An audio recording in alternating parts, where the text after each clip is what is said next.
irrelevant movie quote here, and welcome to the Disenfranchised Podcast. That podcast all about those franchises of one, those films that fancy themselves full-fledged franchises before falling flat on their face after the first film. I am your host, Tucker. My co-hosts, Steven and Brett, are taking part in a heist in Italy at the moment, so they will not be joining me today.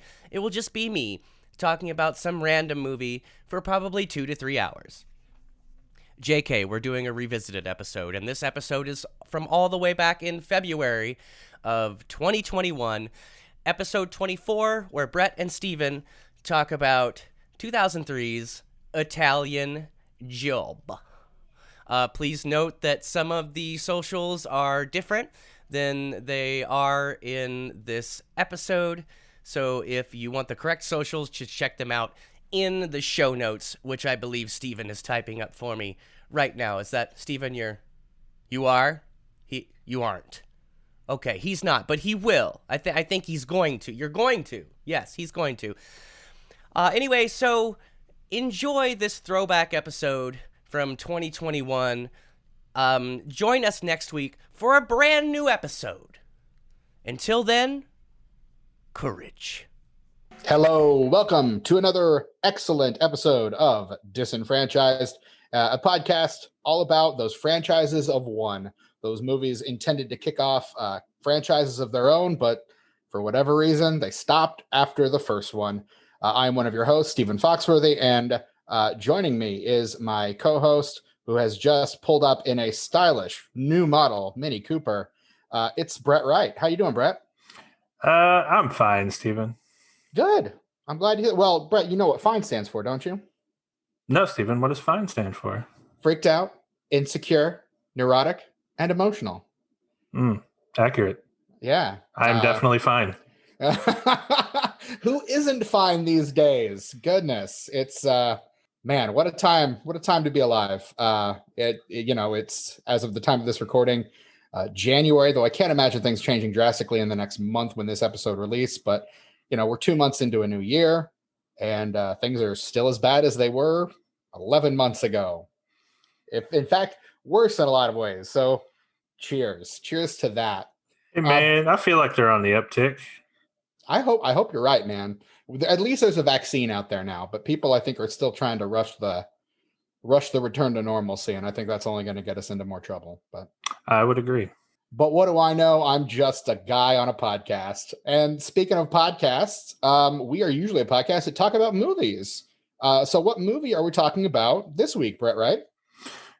So we talked about the original a couple weeks ago. Now we're going to talk about the remake of The Italian Job. The 2003 Italian Job, directed by F. Gary Gray, starring Marky Mark himself, Mr. Mark Wahlberg, Charlize Theron, Jason Statham, Seth Green, Yassine Bey, Edward Norton, Frankie G, and, of course, the great Donald Sutherland.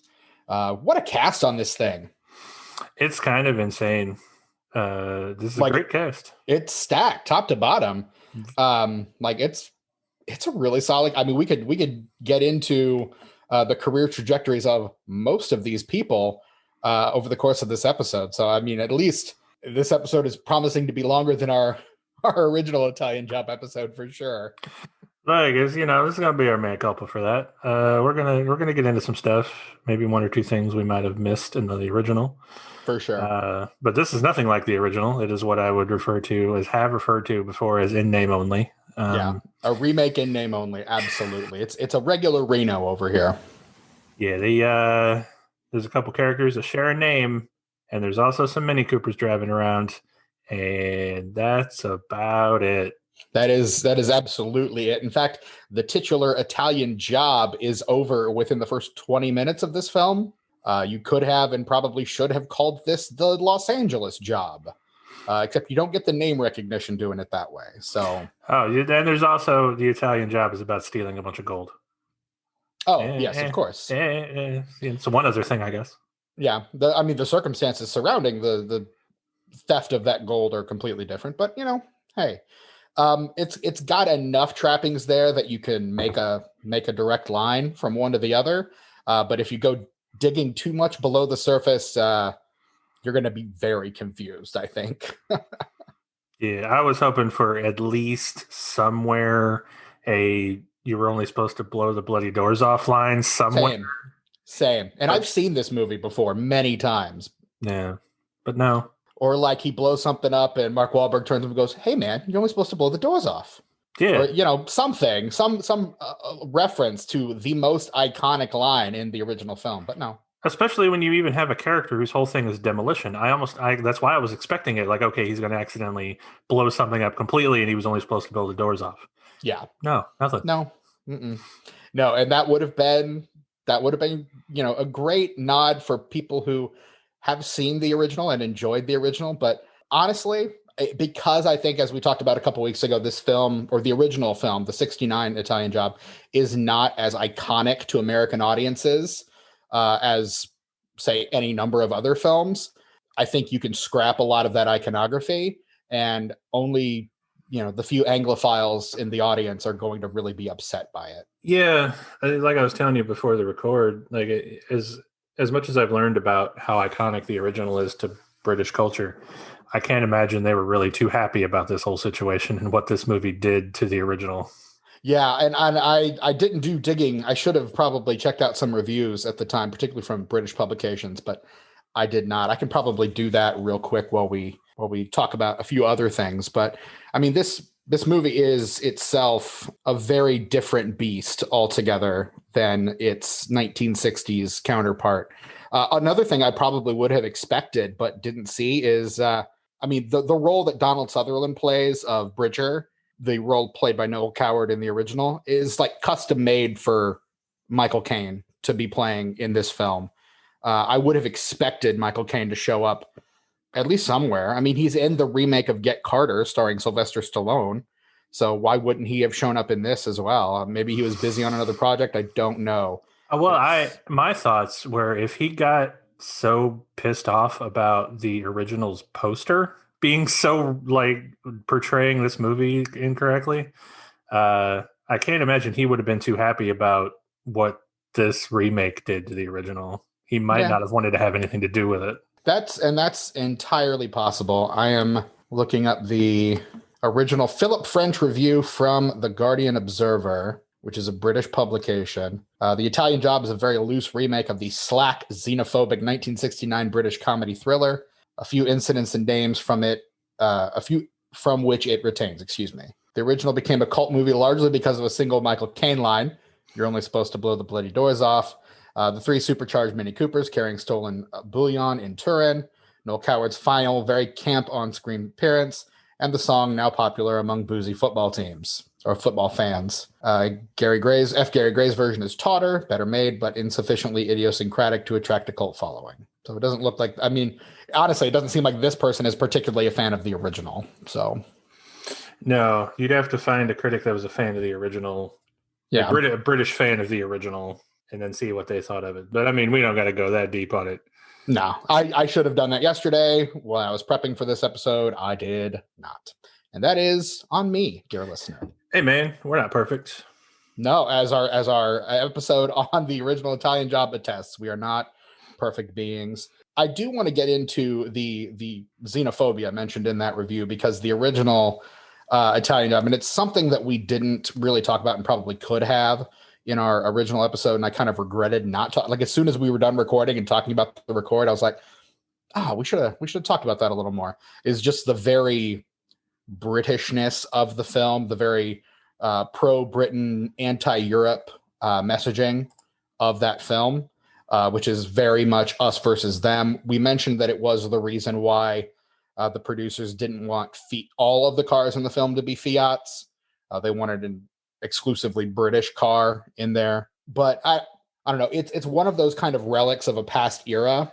And while I don't think the messaging is cram it down your throat, we're better than them, it is pretty evident. And I think something that, at least in the 21st century, kind of hurts the film a little bit. But there is this kind of underpinning of Britons are smarter than all those lousy Italians. You got these hardworking Italian cops who are chasing them through the streets, and just the these really rather dull British criminals are kind of outsmarting them at every turn. To say nothing of Michael Caine's Charlie Croker, who is not with them at that point. They're still managing to kind of outwit and outsmart them at every turn. And it really just, our plans are better than theirs. Kind of a dealie. Yeah. It's something I didn't have any sort of context for, which I think is why I didn't really care for the original as much as I should have. So like, it didn't resonate with me as, I'm an American. So I don't really get that xenophobia. I don't get even as an American, I don't get the we're better than them sort of thing. I was going to say, because if there's one thing America's not known for at all, it's xenophobia.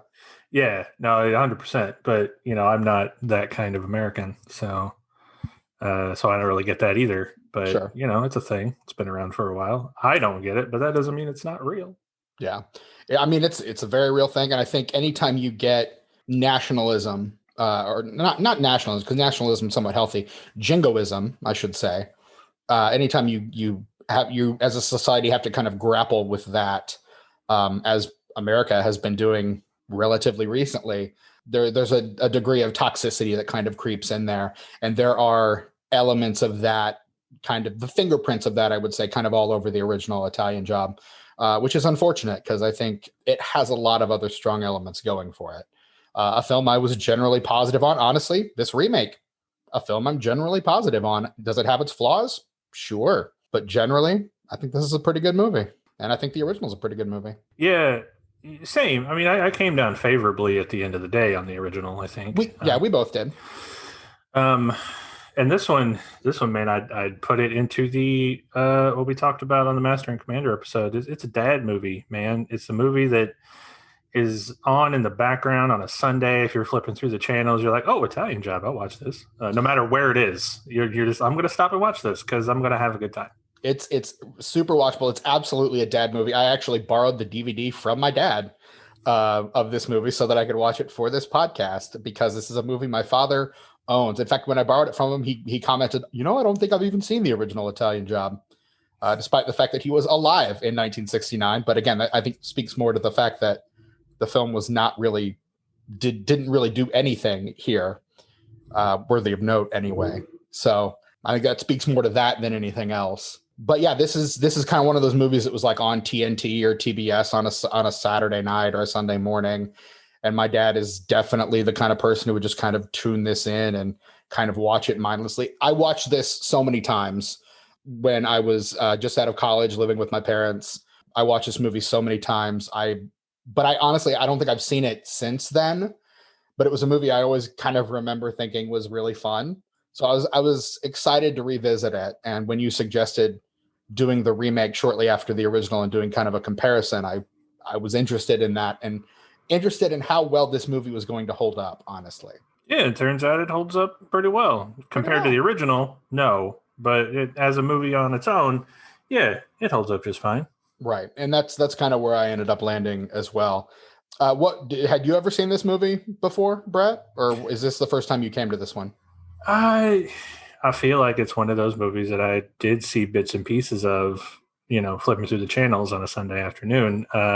Because there's definitely bits and pieces that triggered my memory. Mm-hmm. Be like, oh, I remember this scene. But was that because I saw it or because that was like seeing the trailer so many times? And the trailer pretty much gives away the movie. Like if you see the trailer, you don't really need to see the movie because most of the good stuff's there. Yeah. So I remember a lot of scenes specifically from the trailer or maybe from the commercials. Just like the scene where Charlize Theron is like, why do you get to punch him? Like there's that one. Yeah. The whole, you lost the one thing you had going for you, the element of surprise, punch him in the face. Surprised. Like I remember that being a big trailer moment for this movie.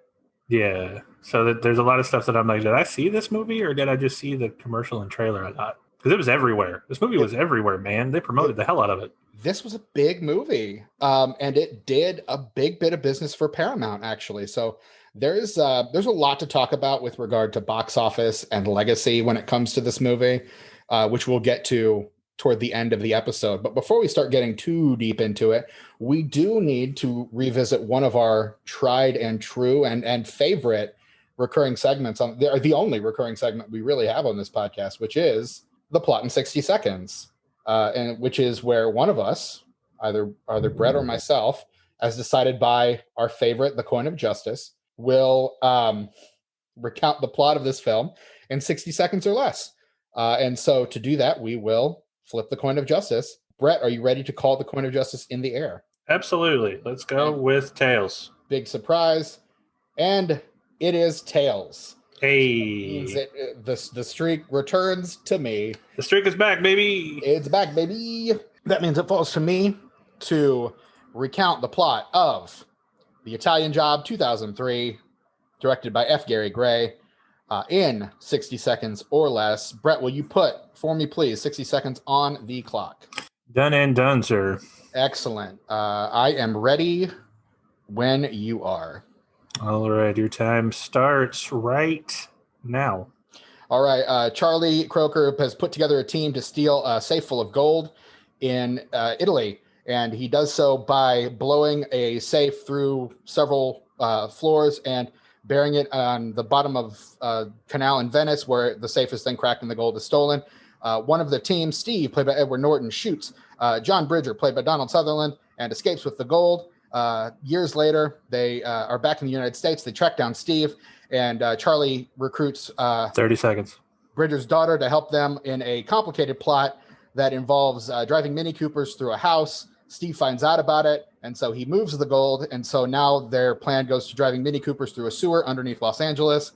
Steve has at some point shot a Russian or a Ukrainian, so the Ukrainians are after him. 10 seconds. Ukrainians, they take Steve, and everyone gets away with the gold, and they buy what they want. And that's time. Hey, I made it. This movie is plot light, man. It is.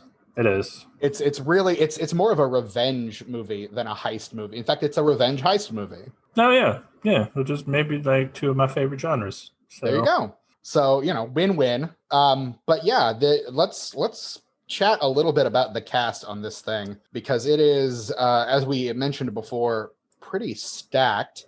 You've got Marky Mark himself, Mark Wahlberg.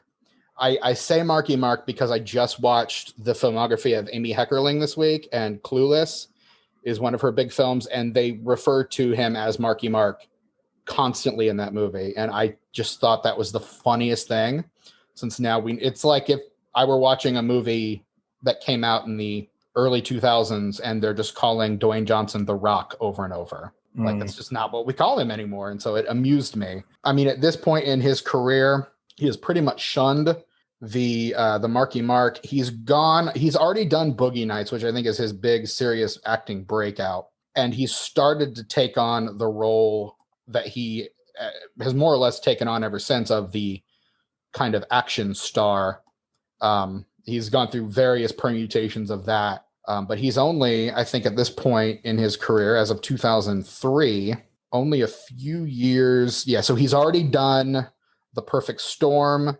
He's already done Planet of the Apes, a movie we will absolutely talk about on this podcast one day.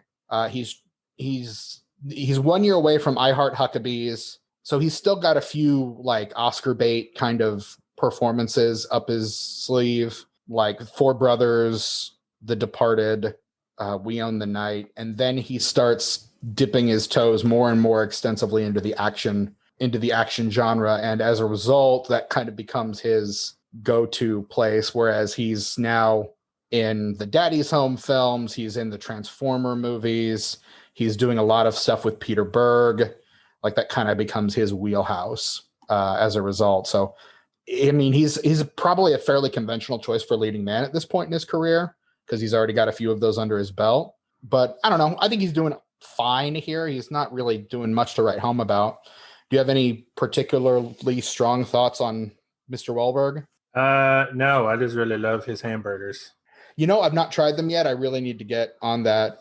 I've seen them sold in grocery stores, and I've just not brought myself to pick them up. And the last time I was in Massachusetts, I did not stop at a Wahlburgers to enjoy them there. So yeah, man, they're pretty good. You gotta hand it to the guy. I don't really his acting is hit or miss for me.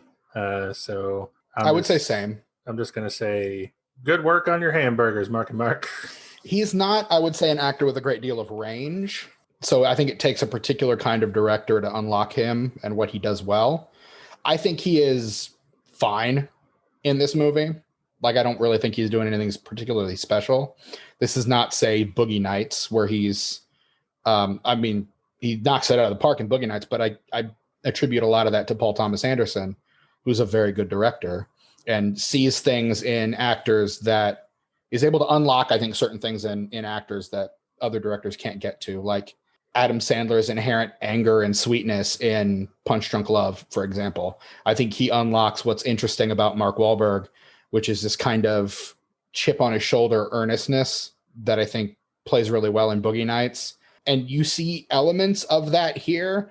But I think by 2020 and like Spencer Confidential, I think most of that's kind of been driven out of him. And I don't see a lot of that in his performances anymore, which is kind of a bummer. Yeah, definitely. Because outside of Boogie Nights, I haven't really seen any of his other more, as you called, Oscar baity stuff. So I really know this Mark Wahlberg, the action star, the kind of not entirely like wooden board, but just kind of, he's there. He's doing Mark Wahlberg things, which is to say not much. Right. Yeah. But it's not bad. He's okay. This character is not a complicated character either. This role is not asking a lot of him. So, most of the characters are broadly sketched in this movie, to say the least. There's not a lot really here for any of them, these actors, to latch onto in terms of these performances. But they're all doing what they do fairly well, which I think is, I think, I don't mean to say it's badly written. I don't think it is. And I don't mean to say that, I don't know. It's just, this is not the kind of movie that you go to for complex character arcs. You love to see them when they happen, but is the Italian Job remake really where you're going for that? No, it is not. You're going for just like, it's a popcorn movie, man. You just want to sit down and turn your brain off and just watch some fun hijinks. You want to see Mini Coopers drive fast through places where cars don't normally drive. Yeah. Like through houses and in sewers and stuff. And on sidewalks, not hitting a single person somehow. Yeah, magically. Like, all those people are really good at jumping out of the way. So, that's where you're going. I don't know, who are some of the standouts in this cast to you? Honestly, first I gotta say Seth Green, probably, because he's hilarious in this. I enjoy Seth Green in a lot of stuff, from Buffy to other things. Robot Chicken, he's great in Robot Chicken, absolutely. So that's good. And I personally have always really liked Mos Def. I think he's Yassine Bey. Sorry, my bad. Excuse me. I hope I'm not mispronouncing that either. If I am, I'm going to sound like such an ass. Oh no, he's got this. He's always had this sort of like, he's charming, kind of like this earnestness to his characters that he plays, I guess I want to say. So I don't know. I enjoy it. And then Edward Norton's a dick, and you really want to see him get his comeuppance. Yeah, so Edward Norton in this movie, apparently there's a story behind how Edward Norton came to be in this movie, because this is not the kind of movie you would expect to see Edward Norton in. He is not the kind of guy who, jumps at the chance to be in these kind of small action films. But apparently he had some kind of contractual obligation to Paramount. And so he did this movie literally just as a way of getting around or getting out of that obligation. Refused to do any promotion for the movie. However, all that being said, he's still really good in this movie. Yeah, because he's Edward Norton, so he's going to be good. He's one of those actors that even when he's probably phoning it in, he's still good.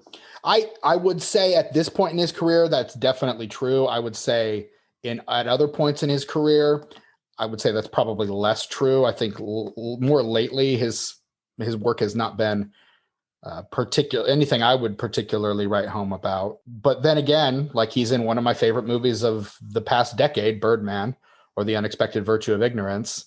So he's done some stuff that I've really liked, but then there's some other stuff where you're just like The Bourne Legacy, for example, where you're just like, this is absolutely just a paycheck movie, and he just doesn't seem quite as plugged in as you would expect him to be. I am generally favorable on Edward Norton.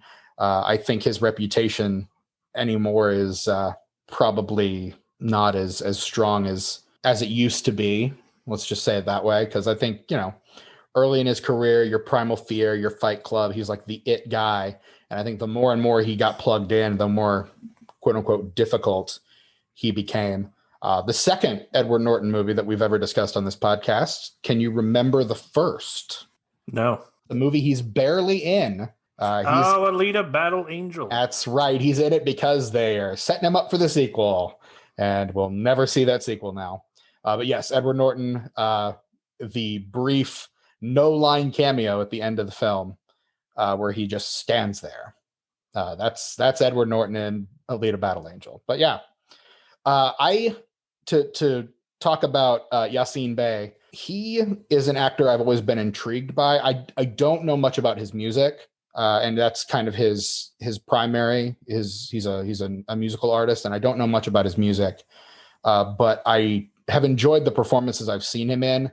He was on one of the bad seasons of Dexter and was one of the better parts of it, as I recall. Dexter, a show that went sharply downhill like immediately after the fourth season, weirdly. And he's in I think season 5. But he's very good in that season, as I recall. I'm trying to think of some other things that I've seen him in, but I don't have a bad thing to say about the man.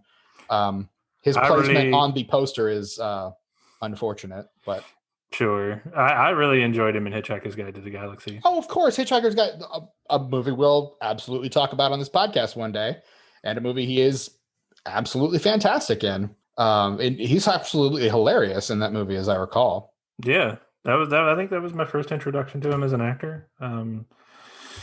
Yeah, he's great. He is, absolutely. I'm just looking at his credits here. He's not done a lot. He's in Cadillac Records as Chuck Berry. I don't want to see that.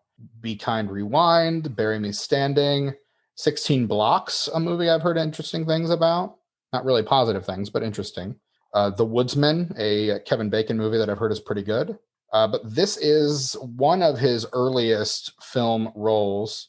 He's in the Halle Berry Oscar vehicle Monsters Ball. And it looks like the Eddie Murphy, Robert De Niro two-hander Showtime, which is a movie I saw one time and thought was pretty bad.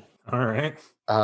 Yeah, it's not a great movie, and I can't say I would recommend it, but he plays a character called Lazy Boy in that movie. I don't remember him in that movie, so I cannot comment on whether or not he was good or bad in it. He's also in the 2000 Spike Lee joint Bamboozled, which I own but have not yet seen. Okay. So, I mean, he's got a good pedigree. I say this is one of his earliest films, and then I keep digging, and his earliest film is actually 1991. The Hard Way. So maybe not. Maybe I'm just an idiot. But yeah, it's possible, man. It's possible I'm an idiot. Boy, howdy is it ever. You and me both, brother. It's fine. Whew, the mistakes have been made. That's all I'll say. But no, I've always been very positive on him. This is also one of the earliest Jason Statham films I'd ever seen. Yeah, but man, he doesn't feel like it. He's just. I make the joke all the time. It's Jason Statham doing Jason Statham things. Jason Statham has one mode. I mean, he was an athlete. He was a swimmer, a diver, I think, who got pulled into acting by Guy Ritchie, I think, who put him in Lock, Stock, and Two Smoking Barrels and the follow-up Snatch, which are the two good Guy Ritchie movies, I would say. I've seen a few others and quickly lost. We'll get a chance to talk about Guy Ritchie at some point, but Jason Statham, a Guy Ritchie guy. So I had seen those two films before I caught this one, but this was his big American play, if I'm not mistaken. I'm going to say that, and then I'm going to get into his filmography and realize he'd done like 10 American films before that, if the Yassine Bey model is any indication. Yeah, but I mean, Snatch is if not a masterpiece, close to it. Snatch is great. Snatch is my favorite of the Guy Ritchie films. Lock, Stock is a very close second, which if you've not seen Lock, Stock, you need to see Lock, Stock. That's also really good. Yeah. The follow-up, which is Revolver, very bad, like disgustingly bad. So he's in a movie we will talk about at some point in this podcast, Ghosts of Mars, John Carpenter's Ghosts of Mars in 2001. The Jet Li film, The One, also in 2001. And then, of course, his big American breakthrough had occurred just the year before. He played a character called Frank Martin in a little film called The Transporter. So this is his big American follow-up, I would say. The Transporter films. Yeah. It's such a bummer there's more of those because seems like a movie we could talk about on this podcast, and yet. Yeah, but those are also kind of they're dad movies, but they're not really good dad movies. They're those movies that are like they're just on, like man, I guess I'll watch it. Have never seen one in its entirety. Wow, I mean, you're not missing anything.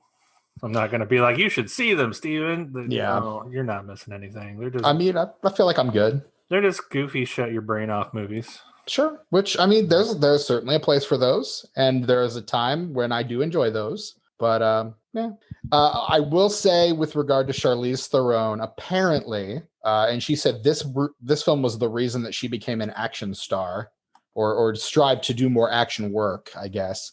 Apparently, on the set of this film, they got the schedule, and she had 6 weeks, I think, more driving instruction than any of her male co-stars. And so she and understandably blew them all out of the water when it came to all the vehicle stuff that they had to do. In fact, Mark Wahlberg could not keep up with her, as what she said. And so that kind of gross display of sexism eventually inspired her to take more action roles in more action films.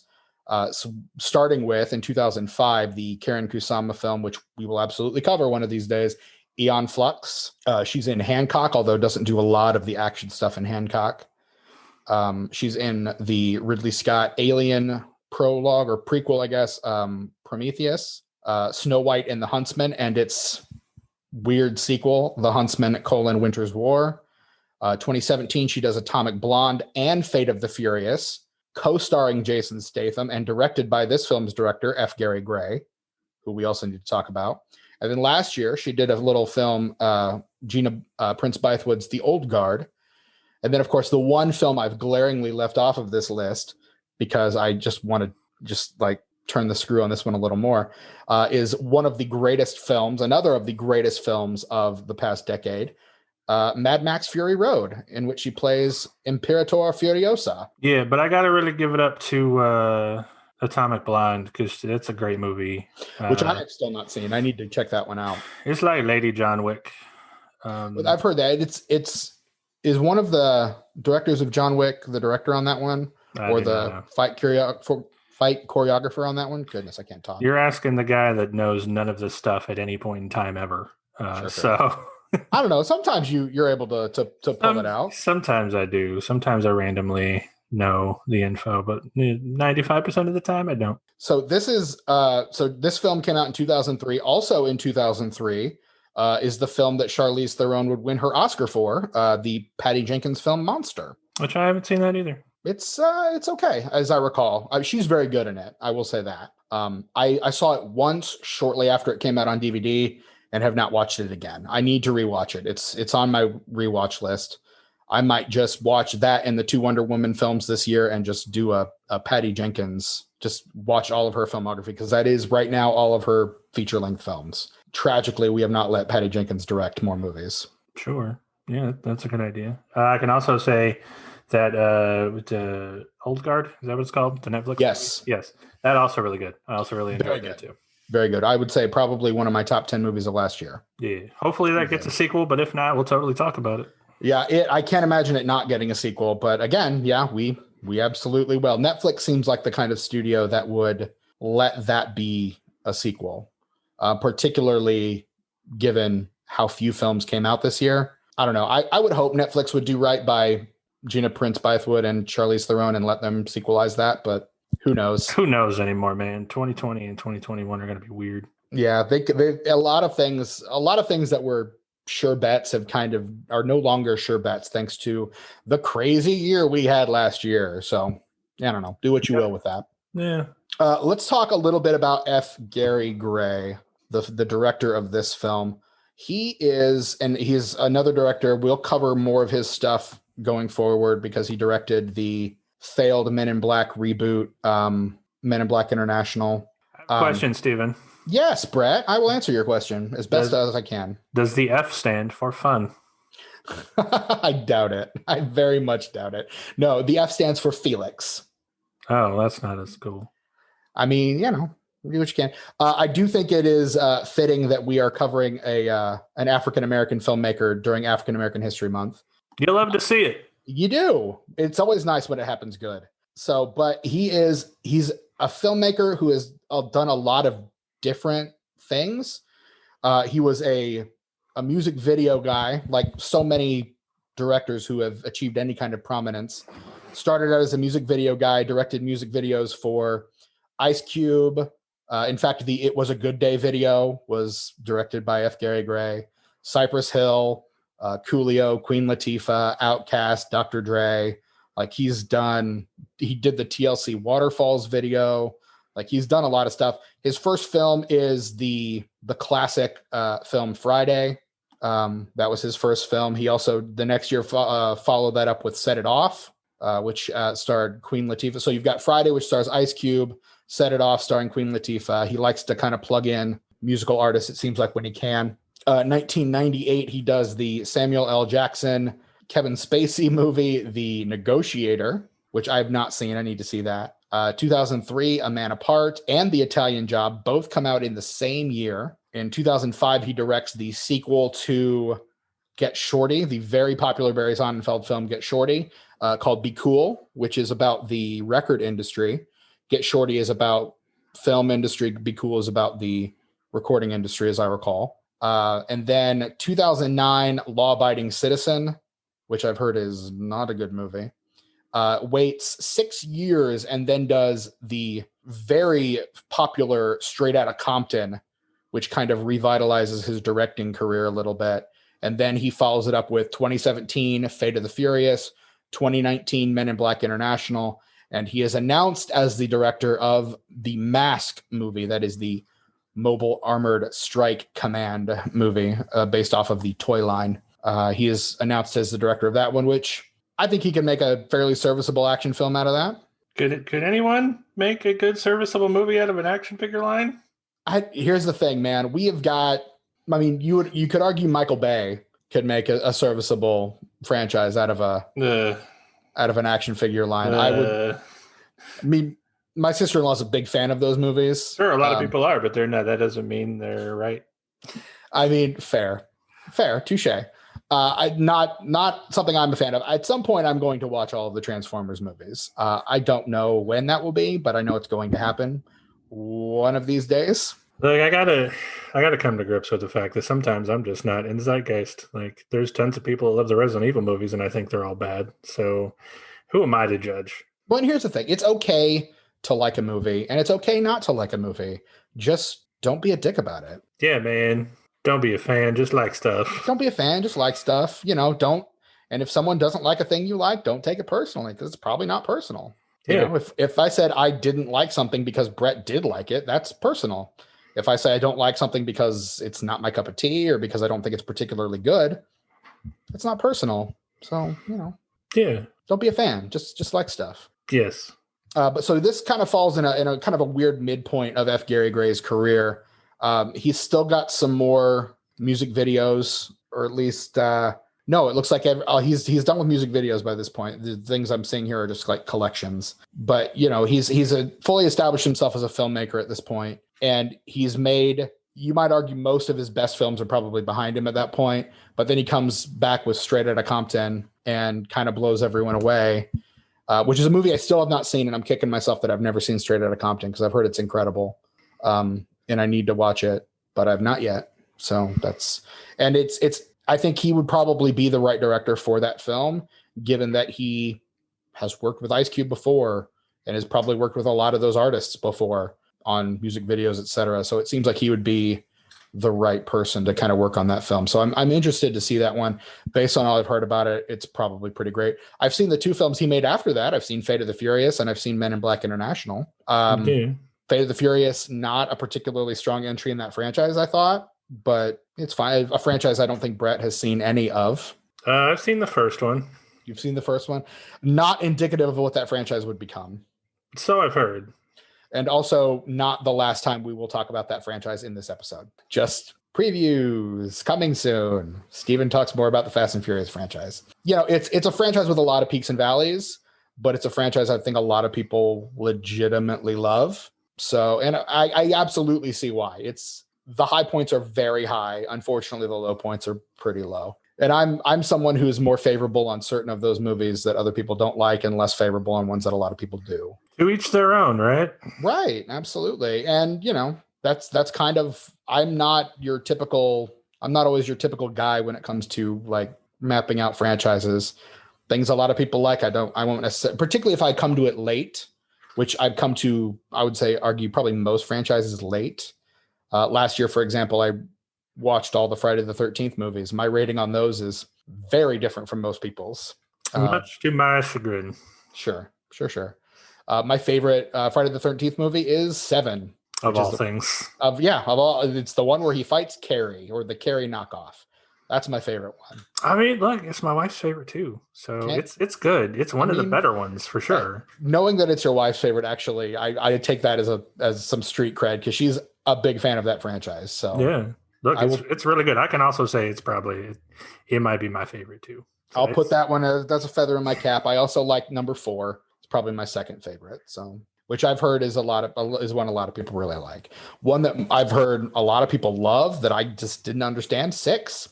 Didn't really like 6. But then again, I think 6 is the most slashery of them all. And I'm on record as not being a big fan of slashers. So see our last episode. Yes. On My Bloody Valentine. Where you express not liking slashers to a couple of big horror fans. Yeah. Hey, and you know what? You guys were both pretty cool about it. So yeah, look, man, because we get it. Because it's not personal. Right, exactly. It's okay to like a movie, and it's okay not to. So, I mean, in terms of liking this movie, Brett, I think we both have kind of said we're both pretty favorable on it. What elements were you most favorable on? Where did this movie grab you? I don't know. It's just a goofy action movie. Does it really have to grab me anywhere? You would expect the goofy action movie to grab you somewhere, man. No, not really. Like, if it's just a goofy action movie, you're there, you're having a good time. The actors are good. The action's fine, I guess. So, I mean, yeah, but action. So you enjoyed the action, you enjoyed the goofiness of it all, the inherent ridiculousness of the premise, etc. Sure. Look, sometimes you can just like a movie and not have a reason, Steven. I mean, I know you're trying to get like conversation out of me, but like I don't really have a specific thing that I'm like, yeah, this specific thing is what grabbed me and just didn't let go. I don't know, man. It's just it's fine. I mean, I like heist movies. Heist movies are generally very fun because it's about assembling a very specific team to do a very specific job. And those are two things I love to see in movies, because usually the very specific team means you get like a cast of goofy characters, which you certainly have here. And everyone's got their specific role. You've got the transpo guy, you've got the tech guy, you got the demolitions guy, you got the mastermind, you got the safecracker, you got the auto guy, because there's cars in this movie because it's an Italian job, and of course there are. So I like it when you can get a lot of goofy characters together to do a thing. And then of course having the thing means that there's a direction for this movie to go. Like there's stakes involved. But then it's also a revenge movie. So you get that kind of added personal element to it. And again, these characters are not specifically sketched. There's not a lot of depth to any of these. It's all pretty on the surface, which is fine. Again, this is not really the movie that you're going into expecting a lot of nuance. And boy, does it deliver. There's not a lot of nuance in this movie, but it's good. There's a little bit more than usual. At least each one of these characters gets their own like 5 minutes of lore. Sure. Yeah. The introduction, kind of like the intro scene of I don't know, what's the movie I'm thinking? Suicide Squad, where everyone kind of gets their own like their rundown of them as a character and kind of their history with. I would say it's far better done here. And it includes a cameo by the creator of Napster, Sean Fanning, playing himself as he steals a computer disk out of Seth Green's computer. Laughed out loud when I realized that was actually Sean Fanning, something I don't think I had ever really put together until this watch. Absolutely hysterical. Thought that was great. Yeah, no, it is. It is really good. Which, you got to wonder why. I mean, if you could do something like that, why not try to get Michael Caine in your movie, Right. And I mean, given the nature of the cameo, it's especially bizarre because the whole impetus for Seth Green's character is that he was the original creator of Napster and that Sean Fanning stole it from him while he was napping. No, granted, I don't think anyone really believes him when he says that, but then the flashback literally shows Sean Fanning stealing the disc from Seth Green. So I don't know, man. That just feels like a really weird cameo for this guy to do. Hey, look, Napster was on the way out, and maybe he just needed some money. That seems pretty accurate. I mean, if there's a lot in this movie that kind of crystallizes it in its time and place, and Napster is absolutely one of those things. There's also an ad at one point, or the ad that they blow up to cover the hole that they blow up for the truck to fall into the sewers is an ad for Pepsi Blue, which is such a thing that is isolated only to 2003. It's kind of ridiculous. Like, do you remember Pepsi Blue? Kinda, but not as a thing I ever drank. I remember drinking it, but only after they'd stopped making it, because it was still, for whatever reason, in the vending machines at the college that I attended, because we were a Pepsi only campus, which killed me because I am not generally a Pepsi fan. When I drank soda, I was a Coke guy, but Pepsi Blue being, different from actual Pepsi, I was like a little more okay with drinking. I don't remember it being particularly good, but it was a thing that I did consume. But yeah, there's stuff like that all in this movie, and you're just like, man, this is very much a product of its time, including the refurbished Mini Coopers, which I think I mentioned a couple of weeks ago. I'm pretty sure were just done for this movie. Well, and then I do remember seeing Mini Coopers on the road after that. Oh, for sure. For at least 3 or 4 years. I don't really see them anymore. Rarely, sometimes. But yeah. There's still a Mini dealership up on the north side of town. Oh, wow.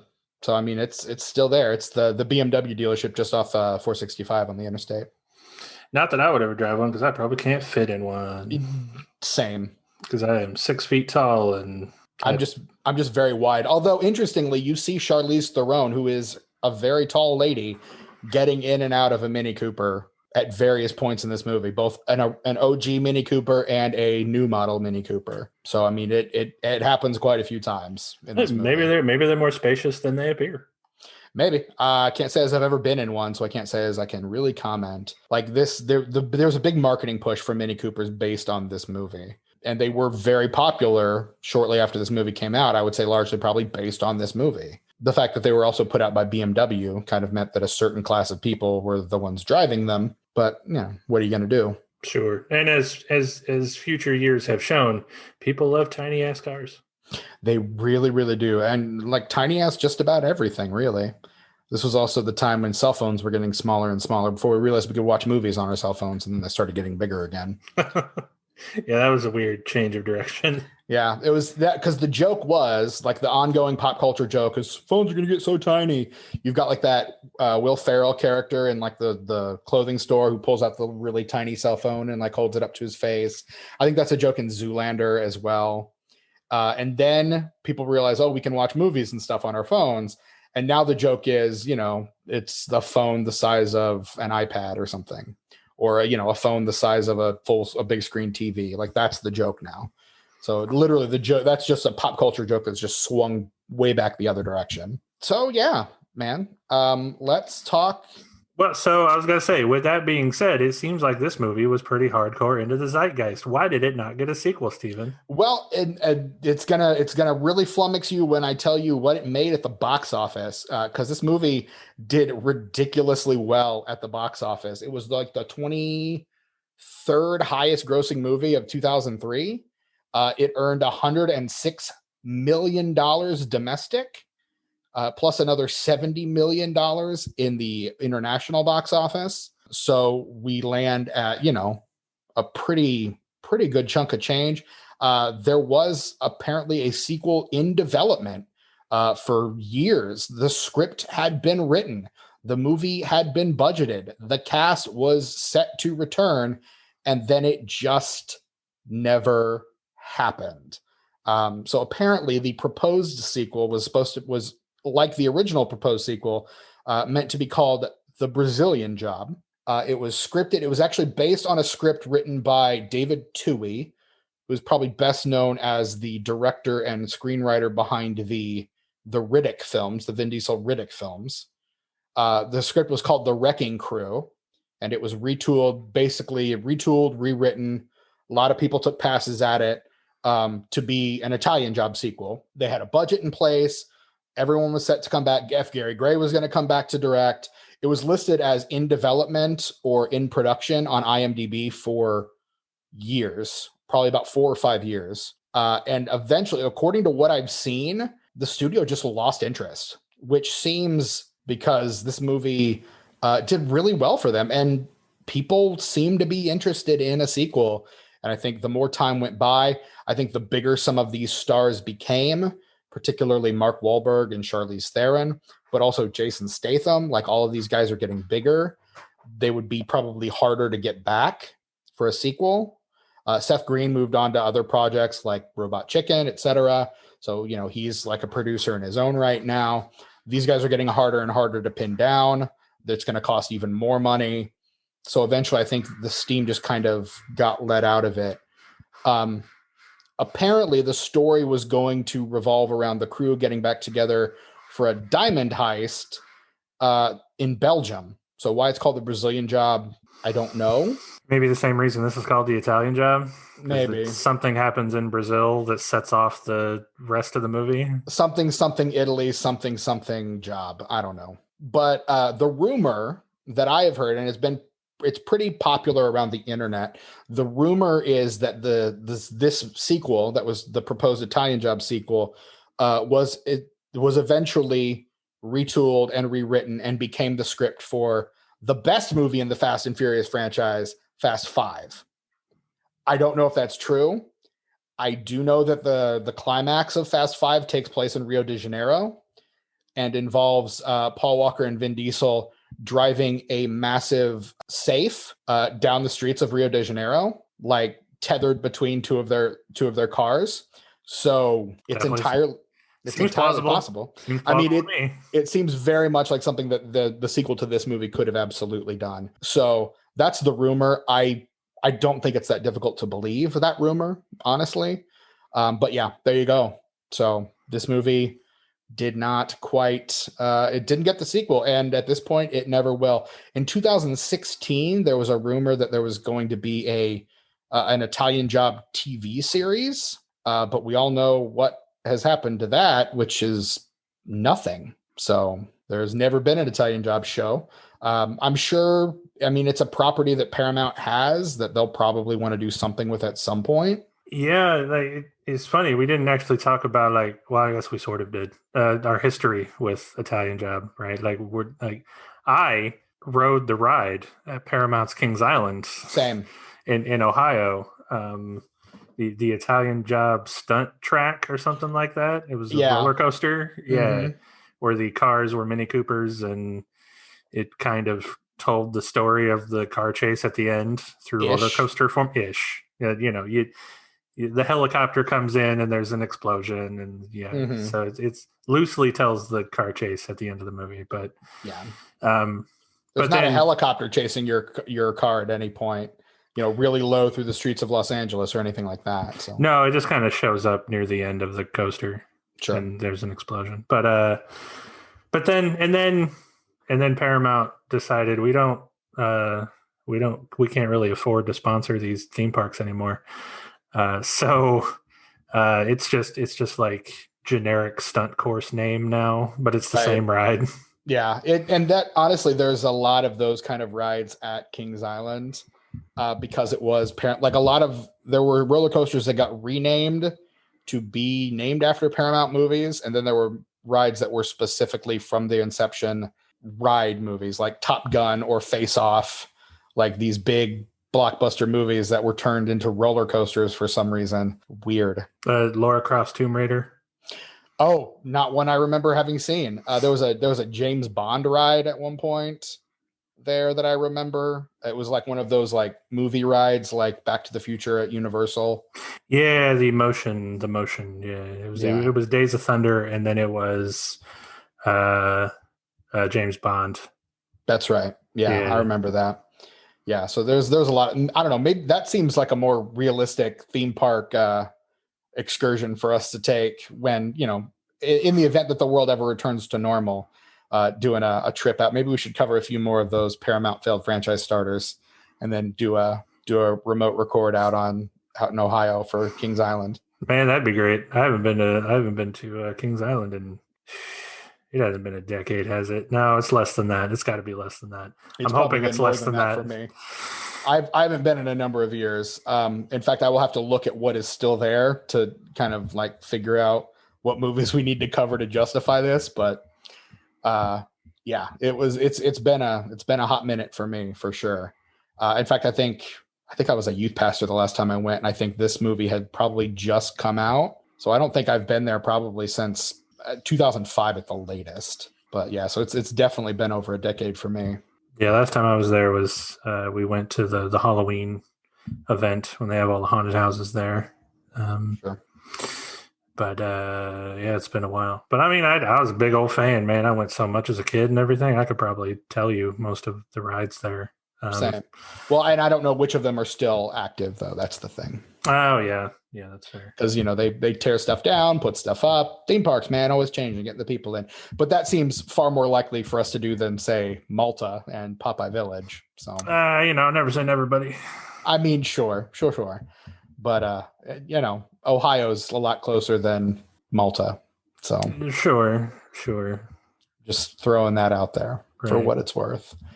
But yeah, so this movie came out in May 30th, 2003. May 30th, 2003, and opened at number 3 that week. Wow, really? Yes, and when you hear the first two movies, you will understand why. Opened at number 3. Number 1 is the first week of the new Disney Pixar film Finding Nemo. Oh. So, of course it was. Number 2 is one of the highest grossing films of the year. It is in its 8th week. It stars a huge comedy star in a big return to comedy. It is Jim Carrey in Bruce Almighty. Jeez. So, it's 8th week and it's still number 2? Yeah, it had been number 1 the week before in its 7th week. My God, I do not remember the movie being that huge. It was massive, dude. Number 4, down from 2 the week before, in its 16th week, it's probably the highest grossing, or like one of the very highest grossing films of the year, and one of the most anticipated sequels of the early 2000s, The Matrix Reloaded. Yeah. And in number 5, another big comedy star doing big comedy star things. And you just don't see movies with this kind of multiplier anymore. In its 22nd week, it's earned $76.8 million. It's Daddy Daycare, down from 4 the week before. An Eddie Murphy comedy that weirdly spawned a sequel. Man, just top to bottom, just blockbusters. It's the summer blockbuster season, man. It's Memorial Day weekend, so you got to figure, man, people are going to the movies. So yeah, it opens at 3, but that by no means that it's out. I mean, again, it multiplies pretty well. It earns looks like right around $6 million its opening weekend, but goes on to gross $100 million domestic. So I mean, it's got legs. But again, this is back when movies had legs, when you could keep a movie in theaters for weeks. Daddy Daycare has been in theaters for 22 weeks and it's still in the top 5. X2, X-Men United, has been in theaters for almost 30 weeks and it's sitting at number 7, down from number 3 the week before. So, I mean, the stuff in here with staying power it sticks around. So, clearly. You just don't see movies doing that anymore because studios are quick to pull stuff out. And, if it's not a huge Avengers level blockbuster, no one's really interested. Modest comedies you could just kind of keep in theaters forever and people would come back to see them based on word of mouth. That just doesn't happen anymore. This is only 18 years ago, but it still feels like another time. Yeah, because it does. In Hollywood terms, it is kind of another time. Yeah, you don't really see just like mid-level comedies just churning out in the middle of summer anymore. No, like Daddy Daycare and Bruce Almighty doing this kind of business would be unheard of in 2021. That's so weird and also kind of disappointing. Mm-hmm. Correct. I mean, those are like Daddy Daycare in particular is the kind of movie you would expect to open on Netflix. unfortunately. Which is where all those mid-level comedies pretty much go nowadays. Like Palm Springs, yeah, it's an indie movie, and yeah, pandemic, but that one was always going to roll out on Hulu because Hulu bought the rights. Now streaming services are more in the game than a lot of studios are. And now most studios are finally getting on board and starting their own streaming services, but that's just going to divide the market even more, and it's going to end up being a complete cluster. So physical media, people, if you like a movie, buy it. Yeah, and when movie theaters open back up, go to them. Correct. Please. I mean, they're open now, but please stay home and wear a mask. Look, no, listen to me. I'm going to tell you right now, movie theaters are closed. Don't go to them. We're just gonna nip that in the bud. Don't go to a movie theater. They're closed right now. Don't go to a movie theater. It's a bad idea to go to a movie theater right now. Unless you rent out a theater for the going rate of $100 right now. You could go right now, Steven. You could go see The Thing at your own private screening. Oh, that sounds awesome. At AMC for $100. That sounds delightful. I would hope they would get an actual print of the movie and not just pop in the Blu-ray. Because if I want to see the Blu-ray, I just stay home. I don't really know, to be honest with you. I don't know the details. Because I have the Blu-ray. I have the Blu-ray Steelbook. It's in the other room right now. But sure, could you go to your own private screening of that Blu-ray in a movie theater? In a movie theater? No. I can go to my home theater out in the living room. With some popcorn? Sure. You know, with some movie theater level. Movie theater style popcorn, Steven, with a giant tub of that and a giant tub of soda. I don't drink soda. That's been established on this episode. Giant tub of, I don't know. What do you drink at movie theaters? Do you drink anything? I mean, I might get a bottle of water, but. Oh, you poor bastard. I mean, it's really not a big deal. I don't like diet soda, and I'm diabetic, so I can't drink regular soda. So I just don't drink soda. I'm so sorry. It's fine. If I go to like a restaurant, I'll get like an unsweetened iced tea, but I don't trust the iced tea and the movie theater dispensers to actually be unsweetened. Because even like the Nest tea and stuff is just disgustingly sweetened. So, and always tastes like gross fake lemons. So, yeah. Yeah, no, I mean, I'm with you on that one. But man, I mean, that's part of the movie going experience. Giant tub of popcorn, giant tub of soda. I mean, a few years ago, I would have absolutely agreed with you, but unfortunately, my own personal health choices have prohibited my ability to do that. So, well, sure. Well, what are you gonna do? Well, you don't like diet is the problem. We're into diet sodas. Yeah, which it's fine. I mean, if you like that, go for it. I've never cared for diet soda. Best of both worlds, brother. You can have soda without any of the sugar. Yeah, but it's the taste, it's the flavor. I just can't get around it. All right, man. Not my thing, man. To each their own. I've even tried like the Coke Zero and the Diet Dr. Pepper, which everyone tells me is exactly the same, and it's not. It's just not. That one is though. I don't know what you're tasting, but it tastes exactly like regular Dr. Pepper to me. If you say so. Okay. I don't know. It's not the same. I don't know why we're talking about soda in the middle of our episode on The Italian Job. Because we're talking about movie theaters and how we miss them. The tomatometer score on this one is a 73%, so pretty favorable among critics. The Metacritic score is 68, and the good people on Letterboxd rated a 3.1 out of 5 stars. Brett, where did you land on the 2003 Italian Job?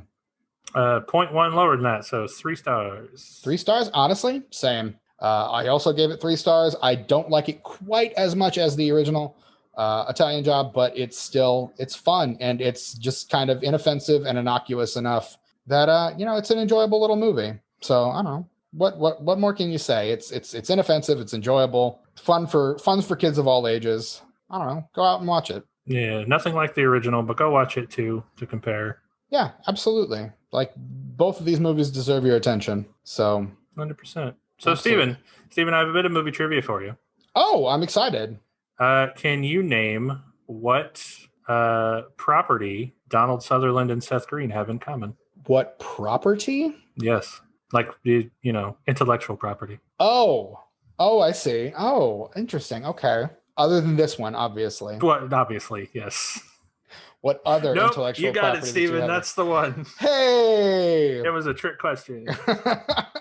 I feel like this is really obvious, and it's Buffy the Vampire Slayer. Hey, there you go. Because Donald Sutherland is in the movie and Seth Green is in the TV show. Actually, he's in the movie too. Is he? He had like a cameo that was like, or like a small role that I think was cut out of the theatrical version, or at least severely limited in the theatrical version. But he's actually on the back cover of the VHS box art. Was the bit of trivia that I read on that. So making him, I think, the only person to appear in both the movie and the show. Neat. Yeah. So yeah, that took me longer than it should have. But yes, it's also been a long time since I've seen the original Buffy the Vampire Slayer, which honestly is probably a movie we will end up covering at some point on this podcast. Yeah, probably. It is a failed franchise, technically. Yeah. Only because the franchise was more successfully spun off and rebooted in another medium. So yeah, you can imagine that had that movie been done well, there would have been other Buffy the Vampire Slayer movies. Potentially. So, and that'll give us a chance to talk about, I don't know, some of the actors in that movie who may or may not have, I don't know, cut all that out. I was trying to go somewhere with Paul Rubens in it. It didn't work. So probably for the best. Yeah, definitely for the best. We'll absolutely talk about Buffy at some point. Brett, anything else to say about the Italian Job? Either iteration? No, I think we've pretty much done it all here. We've been thorough. We've talked about both. We've compared both. We've contrasted both. I hope you all have enjoyed it. We'll do this again because there's plenty other failed franchise originals and remakes. Sure. We covered one of those last week, and we'll definitely cover the remake at some point, though probably not, as mentioned last week, till next year. You know, it seems like one to do right around Valentine's Day. Seems like a good time to cover My Bloody Valentine. But rest assured, for all of you who are worried, we will absolutely be covering both. So we know. Trust. You don't got to tell us. We know. We already got it planned. It's on the calendar. You know, Mike will be back, hopefully. Hopefully we can get Mike back. I would love to get him back to talk about that one too. But yeah, so hey, thanks for joining us. We appreciate it. Thanks for listening to Disenfranchised. Thank you also for sharing this podcast with all of your friends, telling them all about it and how much it means to you personally. Thank you for following us on social media at DisenfranchPod on Twitter, Instagram, and Facebook. Thank you for liking us on all of your podcatchers of choice, but particularly for those 5-star ratings and reviews on Apple Podcasts. If you do that and recommend a failed franchise starter, we will cover it on the podcast in relatively short order. Let that be an incentive for you to rate and review this podcast. And also thank you for emailing us. No one's done it yet, but we're thanking you in advance.